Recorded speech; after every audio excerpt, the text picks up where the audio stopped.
Hello friends, today I want to learn you how to make a payment of TDS challan and TCS challan on income tax website. Then go to google.com and press poll task income tax payment.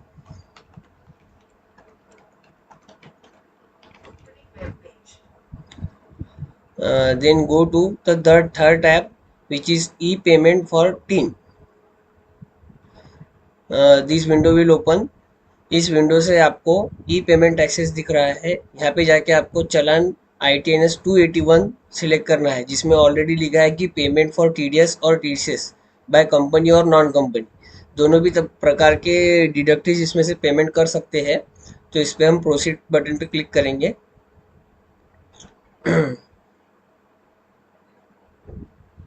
और इसी web की मैं link आपको description में दे दूंगा, जिससे आप directly इस लिंक पे पहुंच सकते हैं। अब यहाँ सबसे पहले अपने को पूछ रहा है tax applicable, tax deducted at source from. अगर कंपनी है तो कंपनी डिडक्ट सिलेक्ट कीजिए, नॉन कंपनी है तो नॉन कंपनी। इसका सिंपल समझने का तरीका है, अगर आपके जो भी एसएससी है उसके नाम में प्राइवेट लिमिटेड या लिमिटेड आता है तो कंपनी सिलेक्ट करना है। अगर प्राइवेट लिमिटेड लिमिटेड नहीं आता है तो नॉन कंपनी सिलेक्ट करना है। इसके बाद में आप जो TDS की चालान भरेंगे वो रेगुलर 200 में सिलेक्ट करना है।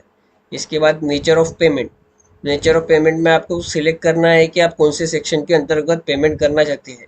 तो जनरली जो सेक्शन रहते हैं वो रहता है interest other than interest on securities. वो सेक्शन है 194A। उसके बाद में पेमेंट टू कॉन्ट्रैक्टर्स, उसके बाद में कमीशन और ब्रोकरेज और 94I। इसमें से जो भी एक सेक्शन में आपको पेमेंट करना है वो आप सिलेक्ट कर लीजिए। उसके बाद आपको जो जो मोड से पेमेंट करना है वो मोड सिलेक्ट कीजिए। अब मुझे इंटरनेट बैंकिंग से पेमेंट करना है तो मैं इंटरनेट बैंकिंग में जाके बैंक का नेम सिलेक्ट करूंगा, जैसे स्टेट बैंक ऑफ इंडिया।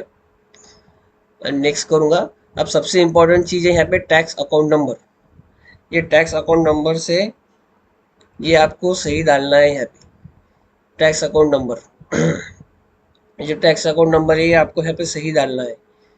ये अगर आप गलत डालते हैं तो आपका पेमेंट दूसरे अकाउंट नंबर पे चला जाएगा। तो मैं यहाँ टैक्स अकाउंट नंबर डालने वाला हूँ। ये टैक्स अकाउंट नंबर आ गया। इसके बाद में असेसमेंट ईयर, असेसमेंट ईयर जो होता है, जो साल अपन जो फाइनेंशियल ईयर होता है उससे एक साल आगे चलता है। अगर आप मुझे असेसमेंट ईयर फाइनेंशियल ईयर 21-22 का पेमेंट करना है तो मैं असेसमेंट ईयर 22-23 सिलेक्ट करूंगा। वैसे ही मुझे अगर असेसमेंट ईयर 22-23 का पेमेंट असेसमेंट ईयर 23-24 का पेमेंट करना है, मतलब मेरा फाइनेंशियल ईयर होगा 21-22। इसके बाद में यहाँ पे ये जो रेड एस्ट्रिक वाली फील्ड है यही भरना कंपलसरी है। बाकी फील्ड आपने नहीं भी भरी तो चलेगा। यहाँ सबसे पहले मैं गांव का नाम डाल दूंगा। यहाँ स्टेट सिलेक्ट करूंगा, यहाँ पिन कोड। अब बस ये यहाँ कैप्चा कोड डालना है मुझे। अब नेक्स्ट करने के बाद में जो जो डिटेल्स अपन ने पंच करी थी वो सब यहाँ शो हो रही है आपको। जैसे टैक्स एप्लीकेबल 0021 नॉन कंपनीज का है। उसके बाद नेचर ऑफ पेमेंट है अपना 194A, यानी इंटरेस्ट के ऊपर का TDS मुझे पेमेंट करना है। उसके बाद मैंने मोड सिलेक्ट किया था नेट बैंकिंग, बाद में बैंक का नाम सिलेक्ट किया था स्टेट बैंक। अब जो मेन ऑप्शन यहाँ पे आता है, ये मेन ऑप्शन है आपका जो नाम है। ये सबसे पहले आपको टैक्स अकाउंट नंबर चेक करना है, और जिसके नाम से आप पेमेंट कर रहे हैं उसका नाम बरोबर आ गया है कि हाँ, ये चेक करना है। और थर्ड आपको चेक करना है कि फाइनेंशियल ईयर, जो फाइनेंशियल ईयर में आप पेमेंट करना चाहते हैं वो यहाँ ब्लिंक होता है। अगर आपने गलती से कोई गलत असेसमेंट ईयर सिलेक्ट कर लिया और फाइनेंशियल ईयर नीचे गलत आ रहा है तो इसको नीचे जाके आप बैक भी कर सकते हैं, एडिट भी कर सकते हैं, और एडिट करके फिर से चेंज करके वापस नेक्स्ट का बटन दबा सकते हैं।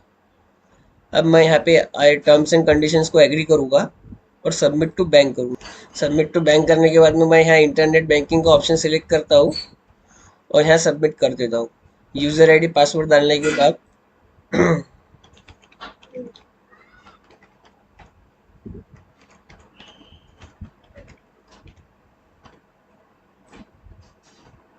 ये बैंक का इंटरफेस, हर एक बैंक का अलग अलग इंटरफेस रहता है। तो मैं अभी स्टेट बैंक से कर रहा हूँ इसलिए मेरा इंटरफेस अलग है।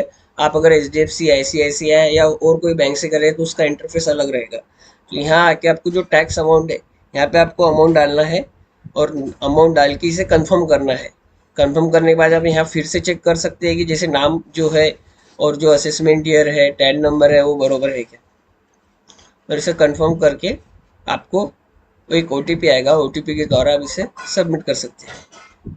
फ्रेंड्स, अगर आपको वीडियो अच्छा लगा है तो लाइक और सब्सक्राइब जरूर कीजिए। और भी ऐसे छोटे छोटे वीडियो आपको मिलते रहेंगे जिससे आपका नॉलेज गेन होगा, और ये छोटे छोटे वीडियो से आप कुछ नया सीख पाएंगे। और इसके सीख के आप कुछ अर्न भी कर सकेंगे। जैसे आजकल बहुत से लोगों को टीडीएस की चालान वगैरह पेमेंट करते नहीं आता है, तो वो भी वो कर सकेंगे। Okay, thank you.